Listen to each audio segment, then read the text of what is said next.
को राजनीति का पाठ पढ़ा रही है, लेकिन नेताओं की पूरी मंडली इस चक्कर में कानून का पाठ ही भूल गई। सामूहिक रूप से फिल्म राजनीति देखने के बाद कांग्रेस अब सवाल पूछ रही है कि जब फिल्म की DVD रिलीज ही नहीं हुई तो नेताओं को फिल्म दिखाई कैसे गई।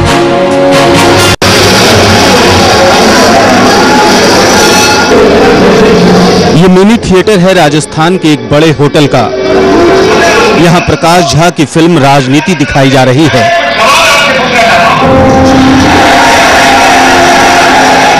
थिएटर में मौजूद सभी दर्शक बीजेपी के विधायक हैं।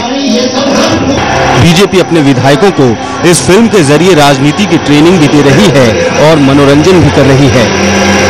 लेकिन मनोरंजन के चक्कर में ही हो गया है एक कानूनी लोचा।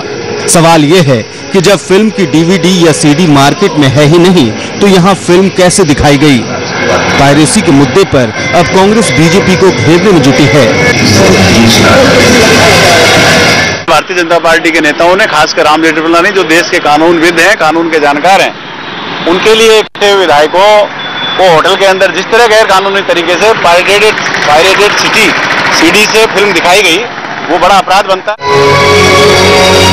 फिल्मों की पायरेसी इतनी आम बात हो गई है कि बीजेपी नेताओं ने इस मसले पर ध्यान ही नहीं दिया। होटल प्रबंधन ने भी लापरवाही की। बीजेपी के लिए राहत की बात यह है कि चूंकि फिल्म होटल के थिएटर में दिखाई गई है, इसलिए कानूनी कार्रवाई भी होटल प्रबंधन पर हो सकती है। भाई ये होटल वाले की सरासर गलती है। हमें, जैसे मेरी जानकारी है, सेंट्रल सर्किट सिने एसोसिएशन को प्रोड्यूसर की तरफ से एक एफिडेविट दिया जाता है राइटिंग में, जब पिक्चर रजिस्टर्ड कराई जाती है, कि हम 1 साल तक इस पिक्चर के DVD, CD किसी भी फॉर्मेट में या किसी भी चैनल को हम फिल्म के प्रदर्शन की अनुमति नहीं देंगे। तो अभी तो पिक्चर का दूसरा हफ्ता चल रहा है, तो सरासर वायलेंस है, पायरेसी है मेरे हिसाब से। राजस्थान में राज्यसभा की 4 सीटों पर चुनाव है। बीजेपी ने चुनाव से पहले अपने सभी विधायकों को इस होटल में इकट्ठा कर लिया है ताकि वोटिंग से पहले ही सारे गिले शिकवे दूर हो सकें। बीजेपी ने देश के मशहूर एडवोकेट राम जेठमलानी पर दांव लगाया है, इसलिए कांग्रेस ने पायरेसी को बीजेपी के खिलाफ मुद्दा बनाया है। धीरज भटनागर, जयपुर, न्यूज़ 24। चलती फिरती बस में जायके का मजा। अहमदाबाद में चलता फिरता रेस्टोरेंट शुरू किया गया है। ये रेस्टोरेंट एक बस में डिजाइन किया गया है और ये बस अहमदाबाद की एक शानदार सड़क पर करीब 1.5 घंटे आपको सैर कराएगी, जिस दौरान आप लजीज खाने का लुत्फ उठा सकते हैं। पहली नजर में ये एक रेस्तरां दिखता है, सच भी यही है। ये वाकई एक रेस्टोरेंट है।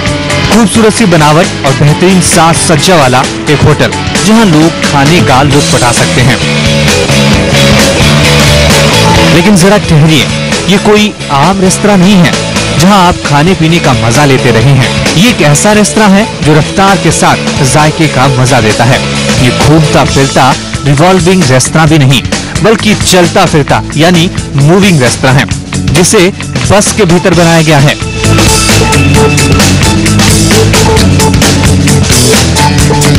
बाहर से बस, अंदर से खूबसूरत होटल, जिसका नाम है हाईजैक। ये बस वाकई आपको हाईजैक कर लेगी। ना सिर्फ अहमदाबाद में बट पूरे हिंदुस्तान में ये यूनिक कॉन्सेप्ट होना चाहिए, जहां पे नो कि लोगों को घूमते हुए खाने मिलेगा। वी हैव अ प्रोविजन की जहां पे हमने AC में भी लोगों को बिठा रहे और ओपन एयर में भी बिठा रहे हैं। ऐसा ऑप्शन शायद ही कहीं पूरे हिंदुस्तान में मिल सकता है। ये बस अहमदाबाद के SG हाईवे पर दौड़ेगी। इस रेस्तरां में आप 2 तरह के मजे ले सकते हैं। खाने का जायका अलग होगा और उसकी शानदार खिड़कियों से बाहर का नजारा अलग की हवा में खाने का लुत्फ लेना चाहते हैं तो उसका भी इंतजाम है। जरा देखिए, इसकी छत भी आपका स्वागत कर रही है। हाईजैक एक डबल डेकर बस रेस्टोरेंट है और गुजरात का सबसे पहला है। इनफैक्ट हिंदुस्तान का पहला बोल सकते हैं, क्योंकि ये फुल फ्लेजेड एक एंटरटेनमेंट और रेस्टोरेंट बनाया गया है। इस रेस्टोरेंट में खाने के अलावा लाइव म्यूजिक, एंटरटेनमेंट और एक ड्राइव मिलेगा लोगों को, जो लोग एंजॉय कर सकते हैं। अपनी तरह की अनूठी इस बस को तैयार करने में करीब 60 लाख रुपए खर्च हुए हैं। सुरक्षा के लिहाज से इसकी तैयारी पुख्ता है और खाने की कीमत भी बहुत ज्यादा नहीं है। किचन हम लोग ने इसलिए लाइव अंदर नहीं बनाया है ताकि सिलेंडर और गैस जैसी कोई चीज यूज ही ना हो। ऊपर के दृष्टिकोण से हम लोगों ने सिक्योरिटी गार्ड भी रखा हुआ है। बच्चों को हमने बोला है कि खिड़की के पास ना बैठे। वैसे कोई प्रॉब्लम नहीं आएगा, सेफ्टी के सारे मेजर्स हमने लिए हुए। एक बार आप इस बस पर सफर करेंगे तो करीब 1.5 घंटे की सैर होगी। शानदार सड़क पर मस्ती से बस दौड़ेगी और आप मजेदार जायके का लुत्फ लेंगे। ये बस आपको एक सैर के लिए बेबस कर देगी। पूरा पटेल, अहमदाबाद, न्यूज़ 24।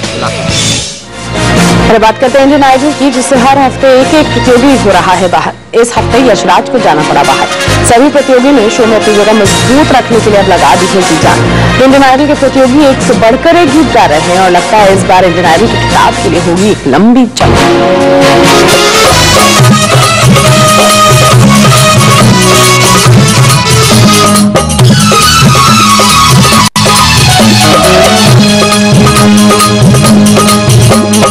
देवा हो देवा गणपति देवा, तुमसे बढ़कर कौन, स्वामी तुमसे बढ़कर कौन।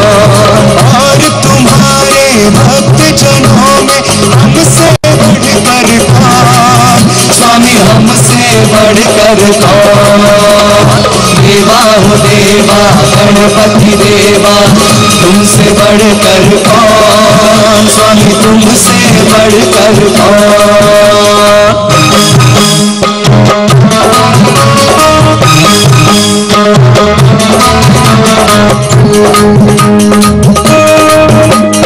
अद्भुत रूप है पाया भारी, महिमा बड़ी है दर्शन की, महिमा बड़ी है दर्शन की।